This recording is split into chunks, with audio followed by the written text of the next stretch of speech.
काय म्हणते आपली जळगावची आपली आज मला जाणार मम्मी सोबत रावेर जायच्या अगोदर गाडीमध्ये पेट्रोल काय होतं ना, तर भाऊले म्हणतो पेट्रोल टाकून घे. भाऊ बी लगेच टाकतो पेट्रोल आणि निघता लगेच रावेर जायला. त्याचा आता मम्मीला एक मी आयडिया आहे. म्हटलं मम्मी हा भाडा आहे ना, आपल्या गाडीला पेट्रोल जास्त लागते ना. म्हटलं तू बसनं जाते. मम्मी म्हणते गाडी माही पेट्रोल मी टाकते, पैसे माहिती तू नको शिवू, गुच्चाप गाडी चालू आहे.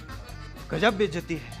मग काय बघ गुच्चाप जाणं पडते दवाखान्यात. पण आम्हाला आडीने जाणं आहे, आम्हाला जाणं आहे ब्लड चेक करायला. आडी बसल्या महिला जीवर येते. कारण मला सरनं काहीचं सांगलं आहे की बँकेत जाय ना, आधार कार्ड लिंक करेल. मी काय जातच नाही. पण म्हटलं आज डायरेक्ट काय बी होऊन जाऊ द्या, जाणंच आहे आणि करणंच आहे. मम्मीला म्हटलं फटकन ब्लड चेक करणं चाल. मला पण उगतायनगरला बी जाणार लवकर. मी ब्लड चेक करायला देता आणि निघता लगेच घर जायला. पण मम्मी म्हणते आता आलेच आहे, काही ना काही घेऊन जाऊ दे. मग आम्ही घेता लगेच सफरचंद सीताफळ आणि निघता घरी जायला. घरी पोहोचलं मी लगेच उचलतो बॅग आणि जातो डायरेक्ट बस स्टँड. तरी काय बस लागेलच राहते. जरासा बी जर उशीर होता तर बस चाललीच जाते. मग मी डायरेक्ट जातो मुक्तानगरच्या बँकेत गेल्या पाहतो गाडीला मोठी गर्दी. पण 2-3 घंट्यां नंबर मला लागूनच जात. बँकेचं काम आटपलं. मला असं वाटतं की कॉलेजला जाऊ आपण. मी काय कॉलेजला